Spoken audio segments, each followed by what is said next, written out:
इंदौर नगर निगम PM street vendor योजना के तहत हितग्राहियों को डिजिटल तकनीक की बारीकियां भी सिखा रहा है। सोमवार को एक सेमिनार के माध्यम से हितग्राहियों को डिजिटल लेन देन के साथ ही ऑनलाइन पेमेंट की जानकारी दी गई। शहर के प्रमुख बैंकों के जानकार इस प्रशिक्षण शिविर में शामिल हुए और उन्होंने ही हितग्राहियों को डिजिटल लेन देन और इस प्रक्रिया में रखी जाने वाली सावधानियों के बारे में जानकारी प्रदान की।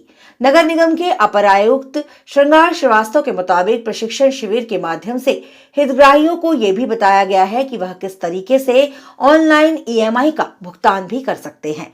श्रृंगार श्रीवास्तव के मुताबिक नगर निगम ने अब तक 32,000 से अधिक हितग्राहियों को पीएम स्ट्रीट वेंडर योजना का लाभ दिलवाया है।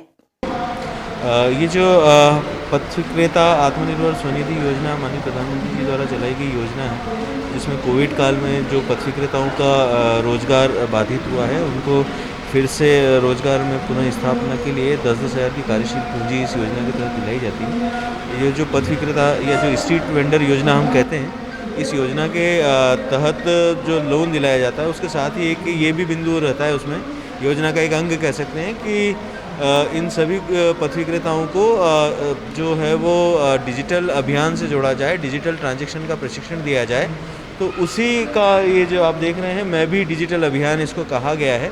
तो पथ विक्रेता योजना के अंतर्गत आप जानते ही हैं कि इंदौर जो है इंदौर नगर निगम पूरे देश में सबसे ज़्यादा हितग्राहियों को लाभान्वित कर चुका है। आज दिनांक तक हम लोग इस योजना के तहत 32,400 से ज़्यादा हितग्राहियों को लाभान्वित कर चुके हैं। तो अब इनको डिजिटल ट्रांजैक्शन के लिए प्रशिक्षण दिया जाने का कार्य शुरू किया गया है और आज ये कार्यशाला करीब 700-800 पथ विक्रेताओं की है। इसी तरह की लगातार कार्यशालाएं जारी रहेंगी और सभी को विभिन्न बैंक भी अपने अपने स्तर पर बुलाकर अपने हितग्राहियों को डिजिटल ट्रांजैक्शन का प्रशिक्षण दे रहे हैं।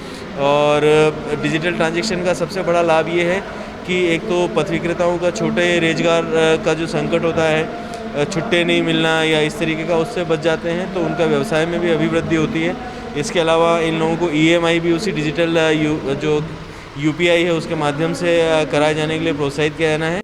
प्रशिक्षण शिविर के दौरान हितग्राहियों को स्वच्छता बनाए रखने की शपथ भी दिलवाई गई। Bureau report INN news Indore.